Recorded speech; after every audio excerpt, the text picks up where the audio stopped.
Wel, bore da. Bore da. Mae'n hyfryd i allu i fod nôl.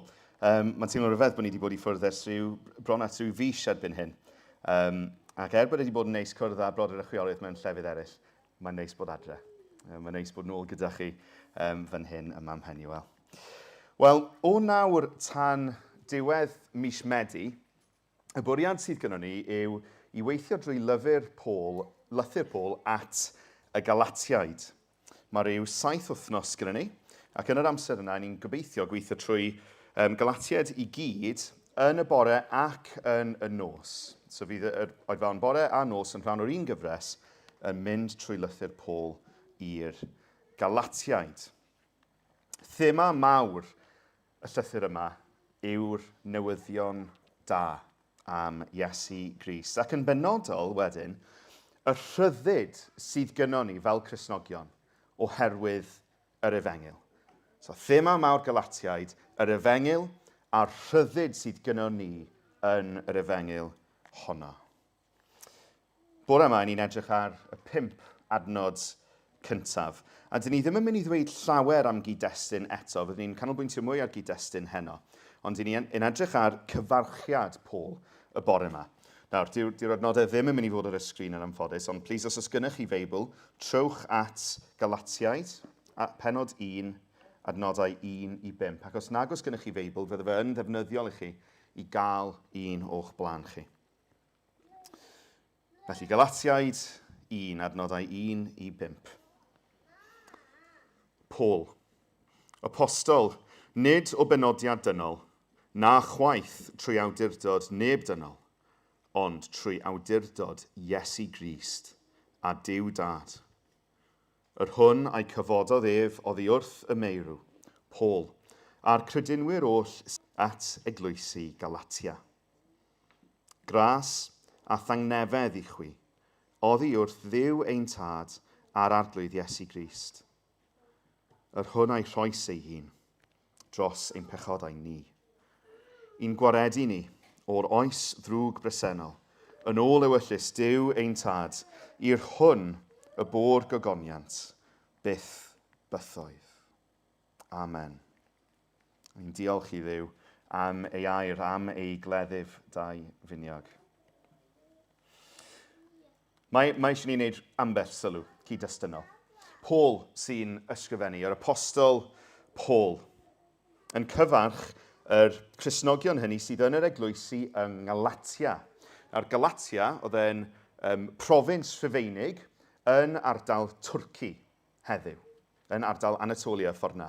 So, province Rhufeinig sydd gyda ni fan hyn o'r enw Galatia, dyna oedd yr enw oedd y Rhufeinia di roed ar y lle oherwydd y bobl oedd yn byw yna. Pobl oedd yn Geltiaid, Celts oedd nhw. Llwyth gwahanol i ni yma yng Nghymru, ond Celtiaid oedd y bobl yma yng Galatia, yn Nhwrci ar yr adeg honno. I ni ddim yn gallu gweud yn union pryd cafodd y llythyr yma i sgwennu, ond i ni'n tybio taw tua 50 ar ôl dyfodiad Crist gafodd y llythyr i ysgrifennu. Naill ochr i gyngor Jerusalem. Mae yna ddadleuon dros cyn neu ar ôl cyngor Jerusalem. Mae'n anodd dweud yn union pryd, ond dyn ni ddim angen gwybod yn union pryd mwyn deall y llythyr. Mae amcan Paul yn y llythyr yma yn glir. Bwrdwn Paul fan hyn yw amddiffyn yr Efengyl Gristnogol rhag problem oedd wedi dod yn rhywbeth enfawr i'r Galatiaid, sef deddfoldeb, legalism. Oedd hwn wedi dod yn broblem ofnadw i'r eglwys. Sut ddaeth hynny'n broblem? Diffiniad cyffredinol i ni. Beth yw deddfoldeb? Y syniad bod fy ngweithredoedd da i rhyw ffordd yn fy ngwneud i'n iawn ger bron Duw. Dyna yw deddfoldeb. Pwyso ar fy ngweithredoedd i mwyn fod yn gyfiawn yng ngolwg Duw.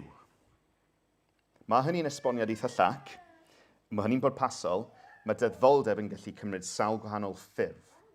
Mae sawl gwedd gwahanol i ddeddfoldeb, ond dyna yw'r diffiniad cyffredinol de. Pwyso ar fy ngweithredoedd i fy hun, ar fy nghyfiawnder i fy hun, mwyn fod yn gyfiawn yng ngolwg Duw. Beth oedd deddfoldeb Galatiaid yn edrych fel? Wel, dyma bobl oedd wedi rhoi i ffydd nhw yng Nghrist, ond oedd wedi dod i gredu, unwaith dwi wedi cael maddeuant pechod drwy Iesu, o'r pwynt yna ymlaen, sut dwi'n aros yn iawn gyda Duw? Fi. Fy ymdrech i. Fy llwyddiant i yn cadw y gyfraith. Dyna oedd deddfoldeb y Galatiaid yn edrych fel. Iddyn nhw ddechrau drwy ffydd a derbyn Iesu'n waredwr, o'r pwynt yn ymlaen, mae fy nerbyniad i ger bron Duw yn dibynnu arna i. A sut dwi di llwyddo perfformio. Oedd athrawon y Galatiaid, yr arweinwyr yn yr eglwysi, rai ohonyn nhw wedi dechrau dysgu rhywbeth fel hyn i'r bobl. Credwch yn Iesu fel y Meseia. Mae rhaid i ni gael Iesu yn Feseia, ond ych chi'n gwneud hynny mwyn gallu dod yn iddew, a wedyn cael eich cyfiawnhau ger bron Duw ar sail eich ufuddod chi i'r gyfraith. Yn y bôn, mae'r Cristion yn dechrau ei daith drwy ffydd, ond yn gorffen ei daith drwy ymdrech, drwy ei nerth ei hun, drwy ei fuddod ei hun. Dyma lythyr gath ei ysgrifennu i bobl mewn adeg penodol yn hanes. Os gan y llythyr yma, pethau ar ein cyfer ni? Pam bod yn addas ein bod ni yn astudio y llythyr i'r Galatiaid? Wel, fel pechaduriaid, fel pobl sydd dal ar hen natur yno ni, mae yna rhyw beth ohono ni yn mynd i eisiau cyfiawnhau ein hunain trwy'r amser. A hynny ger bron Duw hefyd. Sa'n gwybod amdanoch chi, ond dwi ag Elen ddim rili'n cwmpo mas. Ond anyway, pan ni'n anghytuno ar rhywbeth, mae'r tueddiad na, fi'n teimlo fe yno fi, dwi eisiau bod yn iawn. Dwi eisiau cyfiawnhau fy hun. Mae'n digwydd yn ein perthnasau dynol ni, ond mae e hefyd yn wir, oherwydd ein hen gnawd ni, ger bron Duw. Mae'n rhywbeth yno ni, y rhan balch na ohono ni, eisiau ymffrostio yn ein gweithredoedd ni. Felly bod rai ohonoch chi'n profi hynna mwy nag eraill, mae yna hadyn o hynny ym mhob un ohono ni. Ni eisiau cael ein profi yn iawn. Ond mwy na jyst beth sy'n digwydd ar y tîn, i ni'n byw mewn oes lle mae iynau o bobl o'n cwmpas ni. Bir i'r Galatiaid, mae drwy'r ras. Mae achubiaeth. Mae achubiaeth yn waith o'r ras, o'r dechrau i'r diwedd. Mae Paul yn cychwyn drwy roed ei gymwysterau fe fel apostol. Mae'n gwneud yn glir. Mae weinidogaeth nid gan ddynion mae gweinidogaeth Paul.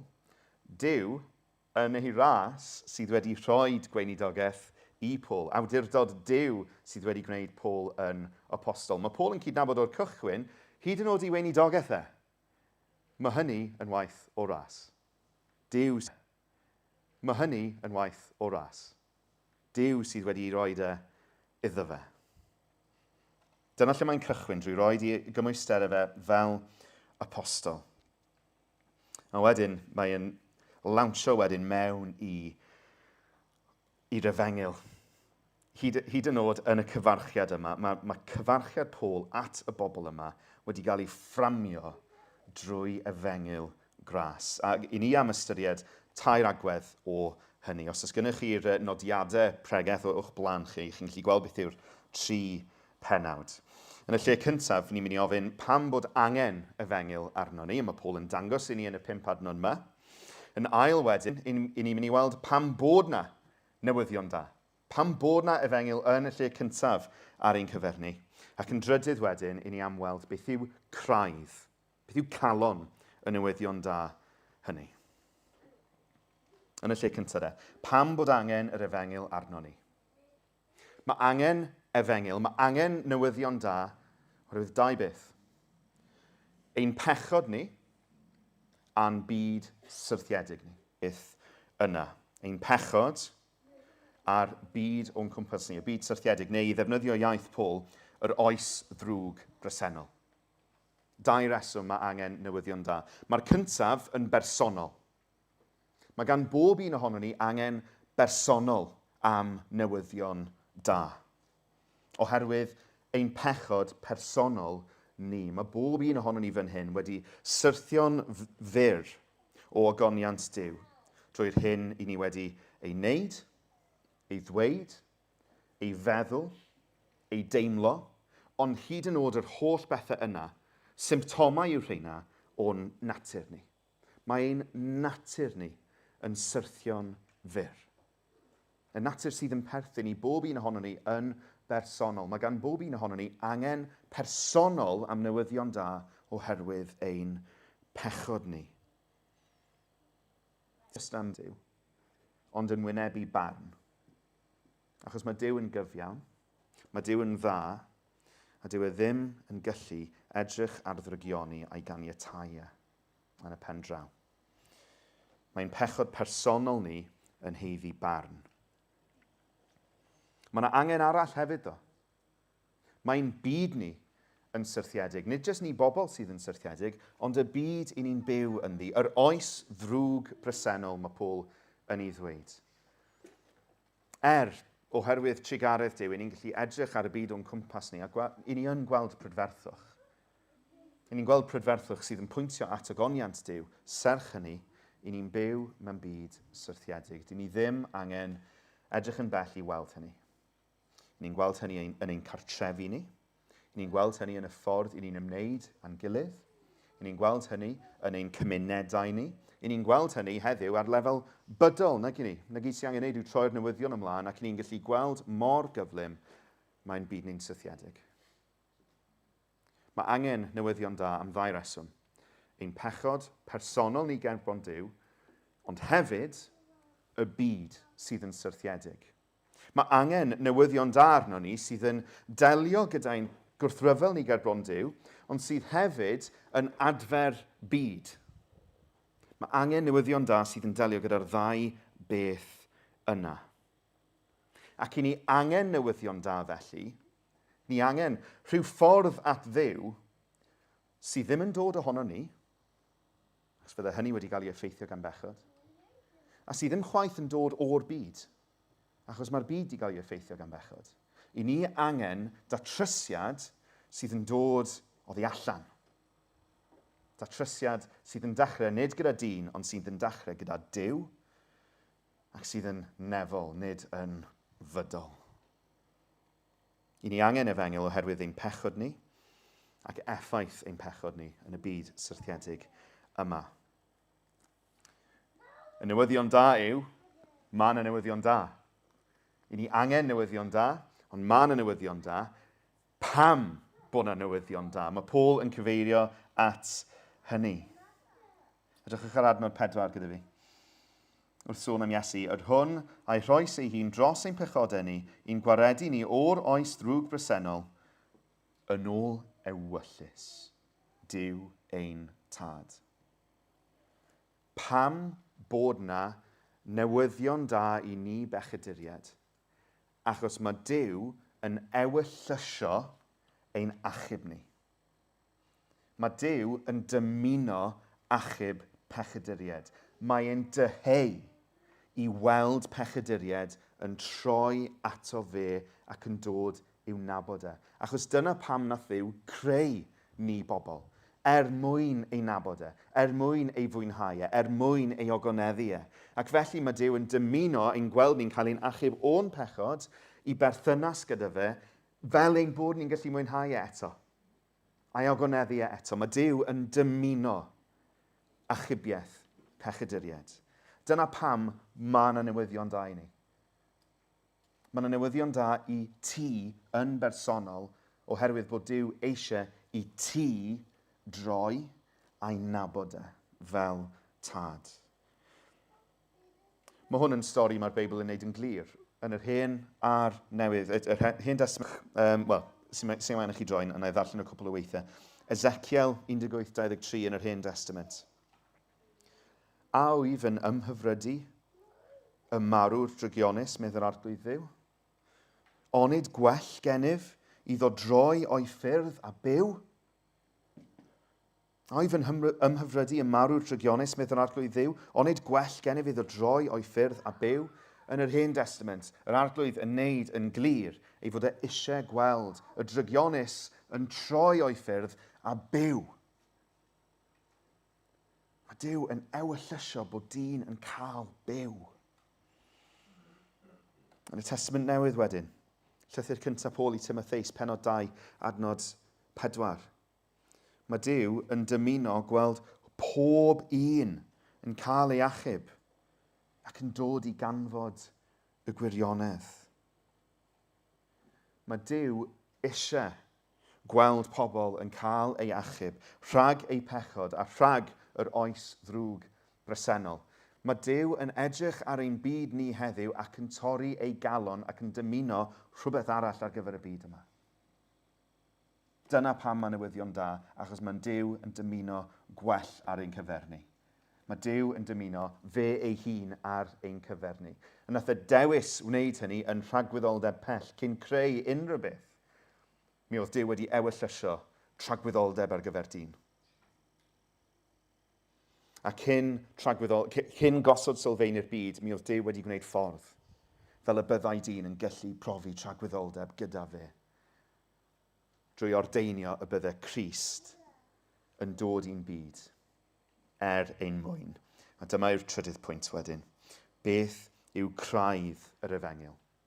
Beth yw craidd y newyddion da? Beth yw sylwedd y newyddion da yma sydd gan Dduw ar gyfer pobl? Marwolaeth ac atgyfodiad Iesu Grist. Paul yn cyfeirio at y ddau beth yna wrth sôn am Dduw Dad yn yr adnod cyntaf un. Dduw Dad, yr hwn a'i cyfododd ef oddi wrth y meirw. Atgyfodiad Crist. A wedyn yn adnod 4 wrth sôn am Iesu, yr hwn a'i rhoes ei hun dros ein pechodau ni. Marwolaeth dirprwyol Iesu. Marwolaeth Crist yn ein lle. Crist wedi rhoi ei hun am ein pechod ni. Dyma beth yw craidd y newyddion da. Pwy yw'r Iesu yma sydd wedi dod? Edrychwch ar adnod 1 gyda fi eto.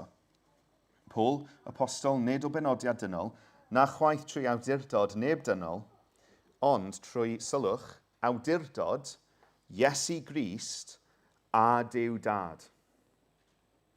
Mae Paul yn yr adnod cyntaf i'r Galatiaid yn neud yn glir i ni pwy yw Crist. Awdurdod Duw i Grist ei hun. Mae'n rhoi yn yr un cymal fan hyn yn rhannu awdurdod. Pwy yw'r Crist yma sydd wedi dod? Duw ei hun. Y Duw tragwyddol sydd wedi dod i'n byd ni.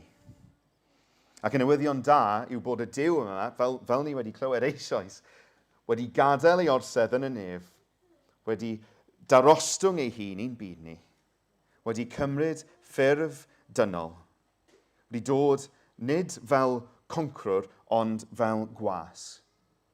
Wedi bod yn angau, wedi bod yn ifydd hyd at angau ar groes yn ein lle ni, fel bod maddeuant pechod ar ein cyfer ni. Y gosb wedi ei derbyn gan Grist, fel nad oes condemniad i ni mwyach. Ond wrth gwrs, mae'r Crist yma wedi cael ei godi o'r bedd. Duw y Tad wedi ei godi oddi wrth y meirw fel bod bywyd newydd ar gael i ni. Dyma beth yw craidd y newyddion da, ffrindiau. Marwolaeth ac atgyfodiad Crist. Marwolaeth yn ein lle, atgyfodiad ein mwyn. Fel ein bod ni yn gallu derbyn maddeuant pechod a bywyd newydd. Mae yna fwy i'r newyddion da. Mae Duw yn mynd i adfer y byd yn gyfan gwbl. Mae yna greadigaeth newydd ar y ffordd. Mae hynny yn rhan o'r newyddion da, ydy. Nag yw hwnna newyddion da bod yna byd perffaith ar y ffordd? Ond nid dyna beth yw craidd y newyddion da. Achos mi allai ddweud wrth person ar y stryd, mae Duw yn gwneud popeth o'r newydd. Mae yna greadigaeth newydd ar y ffordd. Ond heb i mi ddweud wrtho fe bod Iesu wedi marw a codi ar ei fwynau, sut mae'r person yna'n cael ymuno yn y greadigaeth newydd? Craidd y newyddion da yw marwolaeth ac atgyfodiad Crist. Ac ni'n mynd i sôn am hwn mwy wrth i ni fynd trwy llythyr Paul i'r Galatiaid. Mae rhywbeth allweddol i ni sylwi fan hyn. Mae Crist wedi marw. Mae e wedi marw. Mae Crist wedi atgyfodi. Beth oedd gair Crist ar y groes? Gorffennwyd. Mae'r gwaith o gyfiawnhau pechaduriaid ger bron Duw wedi ei orffen drwy waith Crist. Mae wedi gwneud y gwaith. Ac felly pan mae unrhyw un ohono ni yn rhoi ein ffydd yng Nghrist, i ni'n derbyn ei gyfiawnder, ei faddeuant, ei fywyd fel ein bod ni'n iawn ger bron Duw, siwt wedyn ydyw e'n gallu bod lan i ni i aros yn iawn ger bron Duw pan mae Crist wedi gorffen ei waith. Mae'r gwaith wedi gorffen, mae'r aberth wedi ei roed unwaith ac am byth. Y cyfiawnder, y maddeuant a'r bywyd i ni'n derbyn pan i ni'n dod yn Gristnogion trwy ras, yw'r cyfiawnder, y maddeuant a'r bywyd i ni'n parhau ynddo fe hyd ein bod ni'n cwrdd â Christ wyneb yn y nefoedd. Mae ein achubiaeth ni drwy ras o'r cychwyn i'r diwedd. O'r cychwyn i'r diwedd. Dyw ein cyfiawnder ni ddim yn cyfri dim. Achos mae cyfiawnder Crist yn gyflawn a mae waithau yn ein cyfiawnhau ni yn orffenedig. Dyna oedd y pwynt oedd y Galatiaid wedi ei golli. Yn ei weld pam heno. Ond mi oedd y Galatiaid wedi colli golwg ar hynny. Oedden nhw'n meddwl, ein ni'n dachrau drwy Iesu, ond yn ni'n gorffen drwy'n ymdrech ni. Na. Ein ni'n dachrau drwy Iesu, ein ni'n gorffen drwy Iesu, ac yn y cyfan, ein ni'n gallu edrych nôl mewn hanes a gweld mae Iesu wedi gorffen ei waith. Felly pa fath o obaith mae hwnna'n rhoi i ni? Mae'n rhoi gobaith sicr. Achos dyw e ddim lan i ni. Dyw e ddim lan i ni nawr yn ein ymdrech ni i dreol brwydro mlaen fel bod fi'n aros yn gyfiawn ger bron Duw a fi'n neud fy ngorau i fyw yn ifydd fel bod fi'n aros yn gyfiawn ger bron Duw. Mae'r iau yna wedi mynd. Iau ysgafn sydd gan Iesu ar ein cyfer ni. I fyw yn y rhyddid ein bod ni'n iawn ger bron Duw. Ac os rhyddid i ni yn hynny? Bod ni'n gallu gwybod oherwydd gwaith gorffenedig Crist, mae Duw y Tad yn edrych arno fi a dwi'n iawn. A dwi ddim yn gallu colli hynny.